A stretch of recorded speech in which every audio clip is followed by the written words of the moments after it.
Sisters Grimm, Chapter 7. "I'd like to see you try," Puck said defiantly. A 6-foot-high circle of fire snaked around the group, trapping them inside. The flames licked at the pots and pans the children had hoped would act as armor, and managed to scorch Sabrina's hand. She pulled it close to her and rubbed with the painful burn. "I'll roast the flesh from your bones," the face threatened. Dark gray clouds framed the bulbous head in a violent thunderstorm. Lightning crackled around the face, exploding in light and sound with every twitch of his eyebrows. "Who dares to invade my sanctuary?" Sabrina pulled Daphne close to her while Puck stepped between them and the closest flame, thrusting his little sword into the wall of fire. "We're not invaders, we live here," he shouted over the roaring fire. The face cocked an eyebrow and looked at them sternly. "You're the grandchildren?" "Yes, Sabrina and Daphne," Sabrina shouted. "And Puck," Puck chimed in. Suddenly the fire puttered out as if someone had turned off a stove. "Oh, thank goodness. I thought carnival folk had broken into the house," the head cried. "You can hardly blame me. 3 kids break into my room and they're dressed like escaped inmates from the Ferryport Landing Asylum. You may not have heard, but the whole circus clown meets crazy street vagrant look is so over." Sabrina looked down at her outfit. The torn, bright blue pants, the orange shirt with the monkey, the pressure cooker lid strapped to her behind, her face flushed with embarrassment as she took off her spaghetti strainer helmet. "What are you?" Sabrina asked, regaining her composure. "I'm not a what, I'm a who," the face in the mirror croaked, looking deeply insulted. "Then who are you?" Sabrina said impatiently. "Tisk, tisk, tisk. Why, I'm the seer of seers, the visionary of visionaries, the man who puts the fun in your reflection," he replied with a dramatic flourish. Sabrina looked at her sister for help. Daphne had read more fairy tales than Sabrina, but the little girl returned her sister's glance with a doubtful shrug. The face in the mirror frowned, sensing that the girls were far from starstruck and, in fact, had no idea who he was. "I'm the magic mirror," the face snapped. "We could have guessed you were a magic mirror," Puck muttered. "Not a magic mirror, the magic mirror. Mirror, mirror on the wall?" "From Snow White?" Daphne asked. "Is there another?" the face growled. "You can call me Mirror. Your grandma told me you were coming from New York City, though she didn't tell me she was giving you a set of keys." "She didn't. Granny threw hers to us before she was carried away by a giant," Daphne exclaimed. Mirror's eyes grew wide with astonishment. "Well, there's a sentence you don't hear every day," he chuckled. "And I suppose you were in the midst of a rescue plan?" "They are," Puck said defensively. "I'm a villain." "So let's hear this thrilling plan," said Mirror. "We haven't got all the details worked out yet," Sabrina said, trying to make herself sound older and more mature. "You don't have a plan," Mirror exclaimed. "We're still working on it," Sabrina muttered. "We thought there might be something up here that could help us." "You're just like Henry," Mirror sighed. "Ready to jump in head first into an adventure, hoping he'd come up with a plan along the way." The girl was shocked. Head first didn't sound like her dad at all. "My dad read the labels on cans of food before everyone could eat," she thought. "You knew our father?" Daphne exclaimed. "Knew him? I was Henry's babysitter most of the time. I saw him off to the prom. I was even invited to your parents' wedding. They propped me up on my own seat. I'm a member of this family, after all." "Sorry, we didn't mean to offend you," the little girl said. "So if you're the magic mirror, what do you do?" "I can show you anything you want to see. All you have to do is ask," Mirror said proudly. "What are you talking about?" Sabrina asked, with growing impatience. All this chatter was keeping them from acting. Who knew what that monster was doing to Granny and Mr. Canis? "You got a question? I got an answer," the face bragged. "All you gotta do is ask." "Are Granny Relda and Mr. Canis still alive?" Daphne asked. "Sorry, kiddo, that's not how it works. You have to ask me the right way." "What's the right way?" Sabrina demanded. "Well, if you're going to be cranky, then just forget it," Mirror said. He jutted out his lower lip. Puck swung his carrot peeler menacingly at the face, then realized what he was doing and flashed his little sword. "Listen, Mirror, you tell us what we want to know or you're going to find yourself cracked and broken all over the floor." "You wouldn't dare." "Just see if I wouldn't." Daphne tugged at Puck's arm, acting as the diplomat for the group. She apologized to Mirror. "We're just very eager to find our granny and Mr. Canis, and we don't understand what you're saying." The face's expression changed to a huge smile. "Apology accepted. Now, like I was going to say before I was so rudely interrupted," he said as he eyed Sabrina disapprovingly. "You have to ask your question in a special way to activate the magic. You have to—" "Rhyme them," Daphne interrupted with a happy cry. "Bingo!" The little girl turned to the two others. "We have to rhyme the question, like mirror, mirror on the wall, who's the fairest of them all?" A blue mist filled the mirror's surface, and the face faded away only to be replaced with the image of the most beautiful woman Sabrina had ever seen. She had black hair like Daphne's and flawless porcelain skin. She was standing in front of a classroom teaching. Every boy in the class stared at her like a love-sick puppy, and there was a stack of apples on her desk. "That would still be the lovely Snow White," Mirror said. Just then all the students got up from their seats and exited the room. When Snow White was finally alone, she tossed the apples into a garbage can and slid under her desk.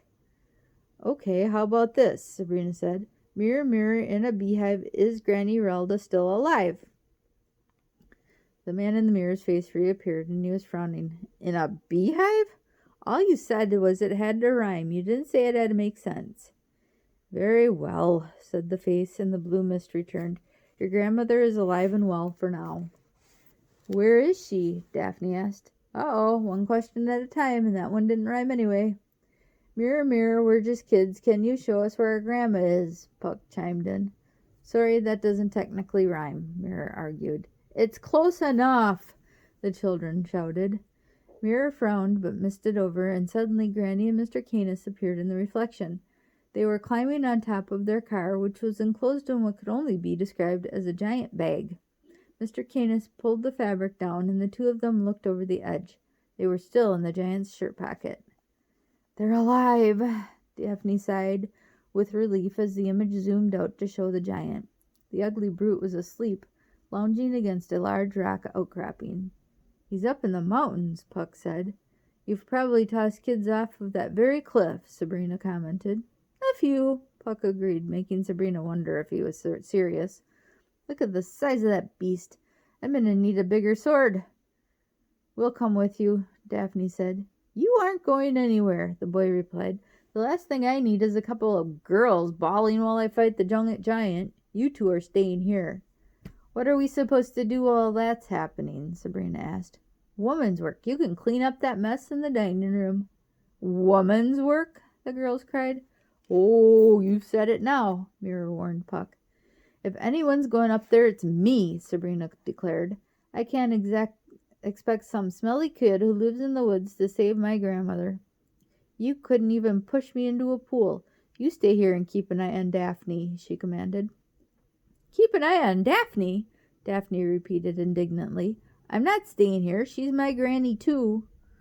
"What you need is someone who has had experience with giants," Mirror interrupted. "What we need is someone who can kill a giant," Sabrina said. "Like the big bad wolf," Daphne suggested. "No tougher than that." "I'll do it," Puck said angrily. It was obvious that the boy was offended at the lack of respect for his fighting skills. "Mirror, mirror, what can we do to rescue Granny from you-know-who?" Sabrina asked. The mirror misted over again, and this time, when it cleared, the children saw a man sitting in a jail cell. He had a boyish face with spiky blonde hair and big eyes. He was lying lazily on a thin, ratty cot. He got up, walked over to a small window, looked out, pulled on the bars in a hopeless effort to free himself, and when he found them unbendable, scowled and returned to his dingy bed. "You need the help of Jack the Giant Killer," Mirror said as his face turned to the reflection. "Jack the Giant Killer?" Sabrina asked. "Jack and the Beanstalk," Daphne explained. "He's the same guy. That guy sitting in jail has killed giants? I'm not impressed," Puck said, continuing his sulk. "Granny said he was down on his luck," Sabrina said, "but I didn't think she meant that down. I guess it'll be easy to find him now." "We passed the jailhouse on the way to the hospital," her sister pointed out. "We do not need Jack," Puck fumed. Suddenly Elvis barked an angry warning from downstairs. It was followed by several loud knocks on the front door.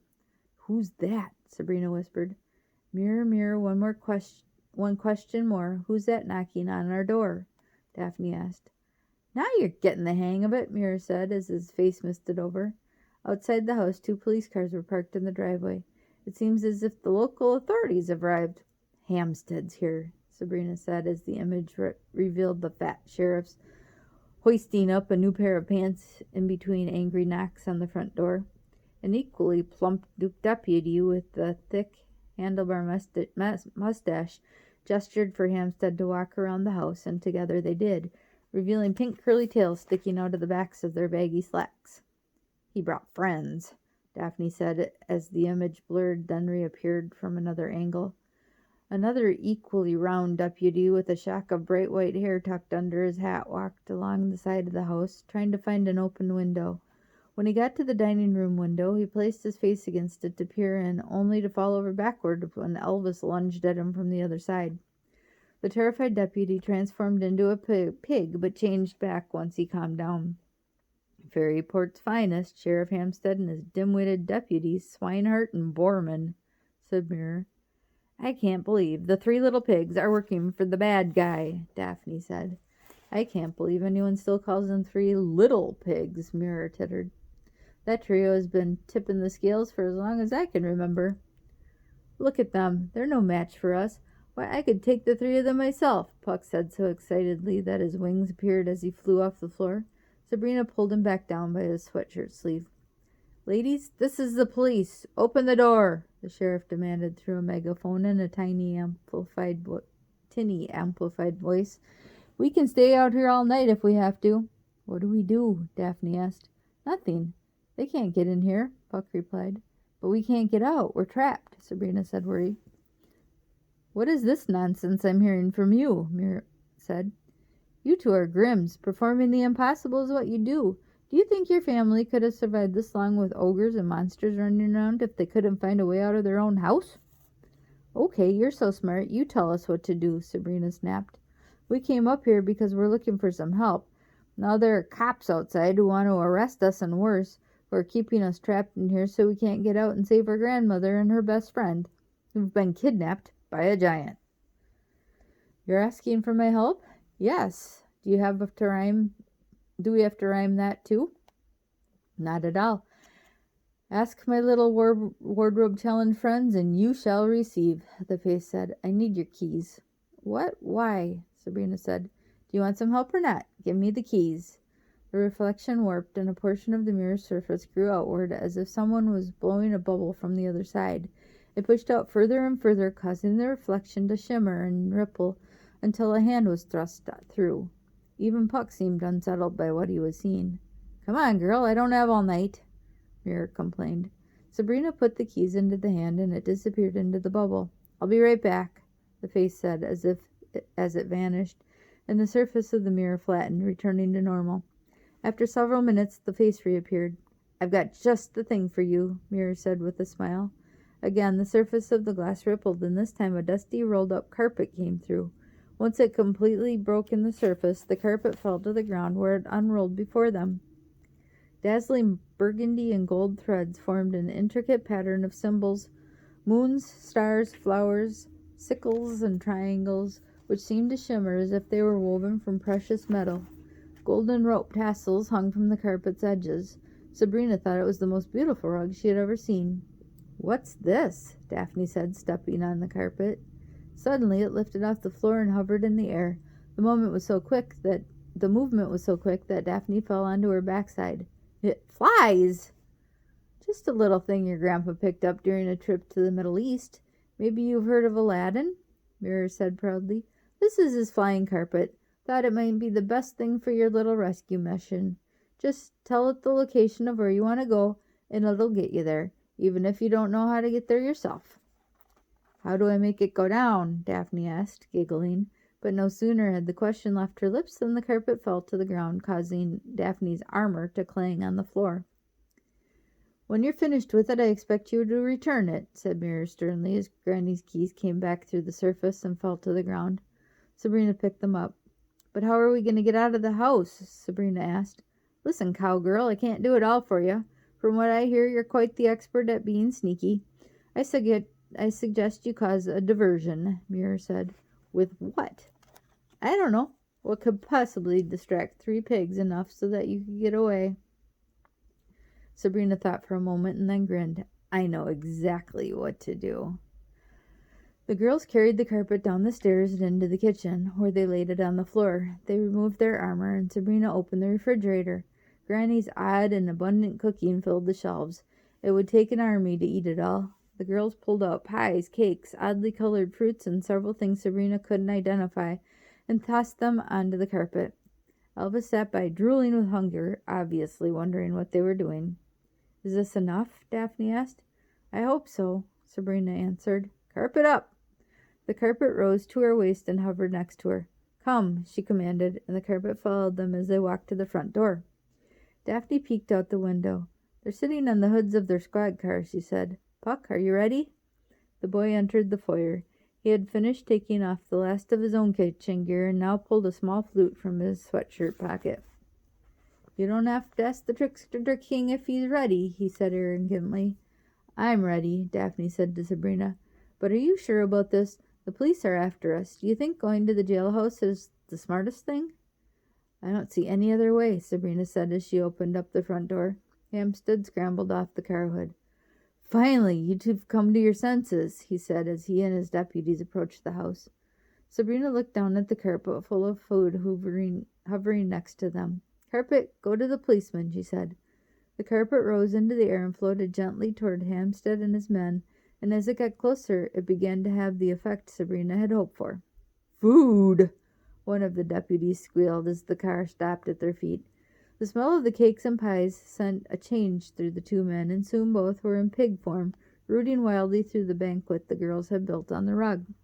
Gentlemen, we have work to do here, Hampstead shouted, while eyeing a pan of baked beans the others had overlooked. Unable to resist, he quickly shifted to his pig form and slapped around in the mess. Puck hovered several feet in the air near the girls, clearly displeased with Sabrina's success. Daphne looked at him and smiled. We couldn't do this without you, she said, earning a grumpy shrug. As soon as Jack tells us how to stop that giant, we're going to need you to lead us again. The boy puffed up with pride and a huge smile spread to his face. He winked at Daphne and then zipped across the front yard until he was hovering directly over the squad cars. The gorging pigs didn't even notice him. Sabrina, Daphne, and Elvis stepped out of the house, closing the door behind them. With nimble fingers, Sabrina went to work locking all the bolts on the door, while Daphne kept an eye on Hampstead and his men. They're disgusting, Daphne said, mimicking the pigs' grunting and oinking. Okay, that's the last one, Sabrina said, inserting the final key. She turned it and heard the lock roll into place. Ready? She asked, pulling up the zipper on her sister's jacket. Ready. Sabrina turned to the pigs. Carpet here, she shouted. Abruptly, the carpet pulled itself out from under the 3 pigs, sending them topsy-turvy and flopping across the yard. The food flew into the air and rained down on them with a great splat as the carpet itself glided across the yard and stopped at Sabrina's feet. Get them, Hampstead shouted as he struggled onto his hoofs and then back into his human form. The deputies followed suit, and in no time they were all running toward the girls. Excuse me, piggies, Puck called from above. He blew a low note on his flute, and within seconds a wave of pixies flew out of the woods. He played another note, and the little lights encircled the 2 park squad cars. You know what to do, Puck called to the pixies, and they went into action. Effortlessly lifting each car, they carried them high over the house and into several large trees, where they squeezed them between the thick branches. The police officers snorted their protest, but the boy just laughed. The plan was working, and it was time for the girls to go. They stepped onto the carpet. Hold on tight. We haven't actually ridden on this thing, Sabrina said. She and Daphne knelt down and each grabbed a side of the carpet. Elvis hopped on too, and Daphne wrapped her free arm around his neck. Don't worry, Elvis. I've got you, the little girl said. The police had stopped watching the pixies steal their cars and were now closing in on the sisters. They were almost on top of them when Sabrina shouted, Up! And the carpet rocketed into the sky. The girls held on for their dear lives as the house, the yard, and even their street became smaller and smaller. Sabrina's stomach launched as they found themselves shooting through a cloud. "Carpet down," she said as the oxygen began to seep from her lungs. Just as quickly as the carpet rose, it fell. Daphne's pigtails lifted from the side of her head and floated next to her ears as the girl screeched back toward earth, falling like a rock. "Carpet, stop," Sabrina said, inches before the carpet smashed into the ground. She gasped with relief. Unfortunately, they had stopped right before the 3 police officers, who were still searching the sky for the girls. "Wait, we've forgotten something," Daphne cried. "Carpet, take us to the front door." "No!" Sabrina shouted, but it was too late.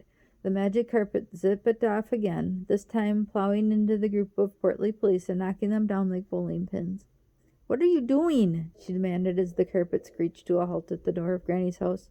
"There's one more lock," Daphne said. She knocked on the door 3 times. "We'll be back." But the detour had given Hampstead and his men the time they needed to recover, and they now had the carpet surrounded. Hampstead grabbed one of the tassels and smiled. "Okay, fun time's over, ladies," he said. "Let go of the carpet," Sabrina demanded. Elvis echoed her protest with a low growl. "Not a chance, girls. Now let's head down to the station and—" "I said let go of the carpet." "What are you going to do to make me?" Hampstead scoffed. Sabrina and Daphne exchanged glances. Daphne tightened her grip on the carpet and gave an extra squeeze to Elvis at the same time. "Carpet, up!" The carpet shot into the sky, carrying the girls, Elvis, and a stubborn Hampstead with it. Hanging on with one hand, the sheriff desperately tried to climb on board as they soared high above the house. "Take us down right now," he squealed. Sabrina peeked over the side and smirked. "I'm sorry, Sheriff, but you don't have a ticket for this flight. I'm afraid you're going to have to get off at the next stop. Carpet, we have an unwanted passenger. Get rid of him." The carpet bolted forward as if thrilled with the request. It zipped up and down and did wide loop-de-loops that made Sabrina want to barf. She looked over at Daphne and Elvis, who both sat calmly on the carpet. "If you just let go, it's a real easy ride," Daphne shouted over the whipping wind, but Sabrina wasn't convinced and held on tightly. A small beetle flew into her mouth and she spit it out, gagging. "A bug flew in my mouth," Sabrina croaked. Daphne patted her hand sympathetically. Unfortunately, Hampstead was still very much a passenger. "Let go!" Daphne shouted again, but the sheriff shook his head defiantly. Displaying his own stubbornness, the carpet darted over the house and began to skim the top of the forest. Hampstead smacked into limbs and skittered across the treetops. "I'm not going anywhere," he shouted as the carpet found an opening in the forest and dove into it like a kamikaze pilot. Sabrina was sure the carpet was going to sacrifice all of them to get rid of its unwanted rider, but just as it seemed they would all be splattered across the forest floor, the carpet leveled out and dragged Hampstead directly over some thorny bushes. Motivated by the pain, the sheriff struggled once more to climb on board. Elvis barked at him as Daphne tried to pry his fingers from the carpet's tasseled corner. "Carpet, do something!" she cried. The carpet soared between several trees and zipped along a rocky stream. It lowered itself to mere inches above the water, dragging Hampstead along the muddy banks and finally shaking him loose. He tumbled into the mud and sank up to his nose. The carpet darted back and hovered over him. The sheriff crawled out of the muck covered in swamp goo. A small frog leapt from his shirt pocket as he wiped filth from his eyes. As the girls darted away on the carpet, Sabrina could hear Borman and Swinehart rushing to their boss's aid. "Boss, what are you fooling around in the mud for?" Borman asked. "Shut up." The girls soared out of the forest and high into the sky. There, Puck met them and flew alongside, laughing at the sheriff's misfortune. "You keep them busy?" Sabrina shouted, and the boys' moods darkened. Daphne pinched her sister. "You have to talk to him like he's the leader. He needs to feel that he's important." Daphne whispered. Sabrina was stunned by her sister's perceptiveness. "Sorry, Puck. I know you can handle them, and we'll be back soon with all the information you will need," Sabrina said awkwardly.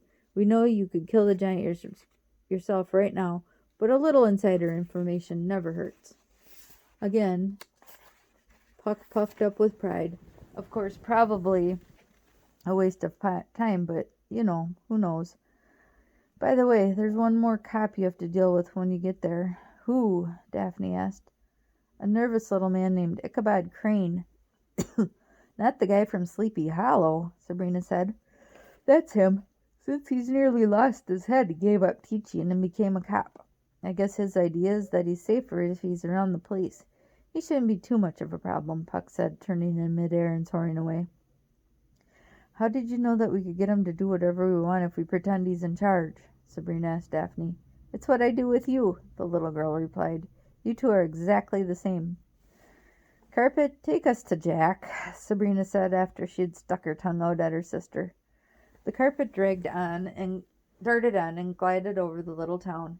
For the first time, Sabrina could see Fairyport Landing for what it really was, quaint. To the east of the town, the moon shone on the curve of the Hudson River, and old gas lamps lined the paths of a park along the river. More lights twinkled in the center of the town, where dozens of brownstone buildings clustered around Main Street. Sabrina could see people having a late supper in the railway car diner, and a last movie playing at the drive-in theater. Far off to the west of town, she could just make out the humped shape of the tree-blanketed mountains. As they got closer to Main Street, the carpet began to descend, dropping nearly a dozen feet at once and causing Sabrina's belly to flip. She looked at her sister and saw that she had wrapped her arms around Elvis and was squeezing the air out of the poor dog. They plummeted through the clouds, the girls screaming as the wind screeched past them. But just as they were feet from crashing into the pavement, Sabrina managed to shout, "Carpet, stop!" And the carpet screeched to a halt. It took them several minutes to realize they hadn't died and that they were still screaming. When they'd calmed down, Sabrina looked around and saw that they were floating next to the window of a brick building. It had bars on it. Suddenly, a boyish-looking head with spiky blonde hair appeared. It was Jack. He had beautiful blue eyes and a round face with a button nose, but he looked tired and in desperate need of a shave. He also had a painful-looking fat lip that had specks of dried blood around it. "What's going on out there? Can't a man get some rest when he's in prison?" he shouted in a thick English accent. When he saw the girls, he lifted himself higher in order to see what they were standing on. Then he smiled. "Well, young ladies, who might you be?" "Are you Jack?" Sabrina asked. "That's the name I was given," he replied with a chuckle. "The Jack?" Daphne asked, as in Jack and the Beanstalk. "Indeed I am, Duck. But as you can see, I'm a little indisposed to be signing autographs," he laughed. "We need your help," Daphne cried. "Well, I don't know if you happen to have noticed, but this isn't a country club I'm relaxing in. This is the county jail. Unless you need some help making license plates, I think you've got the wrong bloke." "We need you to help with a giant," Sabrina said. Jack's eyes grew wide and a smile briefly lit up his features. Then he grew terribly serious and pulled his face closer to the bars. "A giant, you said?" "He's taken our grandmother," Sabrina replied. "And we want her back," Daphne added. "Well, I don't blame you," the young man said. "But exactly how does a human go about getting themselves in trouble with a giant?" "We're Sabrina and Daphne Grimm. Our grandmother is Relda Grimm," Jack interrupted with a smirk. "Our grandma is Relda Grimm," Jack interrupted with a smirk. "I should have guessed. Went and got herself in trouble with a big boy, eh?" "Yes, she and Mr. Canis both," Daphne said. "Canis, eh? Can't say I feel sorry about that," Jack growled. "So, what do you want from me?" "We were told you were an expert on giants," Sabrina answered. "We need you to tell us everything you can about how to stop this one and save our family." "It's true. I am an expert on the big boys. Killed nearly 50 of them in my day," Jack boasted. "The book said it was less than 20, Daphne said. "Don't believe everything you read, Duck," said Jack. "I've sent more than my fair share of big boys to their grave. Why, there was a time when people used to call me Jack the Giant Killer. I was famous. Oh, yes. My name was once synonymous with bravery and daring. That was until the spell that trapped me in this barmy town." "What does barmy mean?" Daphne whispered to her sister. Sabrina shrugged. She was having trouble keeping up with Jack's accent. Now I'm taking any work I can. Do you know what the mighty Jack does for a living?" Sabrina began to get nervous as the young man's face filled with rage. She knew the answer to his question, but thought it best to lie. "No, I don't. I sell shoes and suits at Harold's House of Big and Tall," Jack exploded. "A lowly salesboy. I sat with kings. I drank the finest wines in the world. I filled my belly with exotic meats and socialized with the world's most interesting people. And now, because of that cursed spell that keeps us here, I spend my days measuring inseams and helping people pick out insoles. We're sorry, Daphne said. At least that's what I used to do. Today I quit, Jack bragged. I have a feeling Jack the Giant Killer's luck is gonna change. So how did you end up in jail? Sabrina asked. That miserable cur Charming, Jack raged, runs this town like it's his own personal kingdom and wants to keep the rest of us as peasants. Did he give you the fat lip? Asked Sabrina. No. I had a disagreement with some business associates, Jack said, wiping his wound with a bloody handkerchief. No worries. You can't keep a bloke like me down, can ya? No, sirree, Bob. You can count on that. Jack, I hate to interrupt, but we've really got to hurry. Is there anything you can tell us that'll help? Sabrina said. Oh, I am going to be a big help to you ladies, he said with a confident grin. Just as soon as the two of you break me out of jail. That ends chapter 7, and we'll see you tomorrow for chapter 8.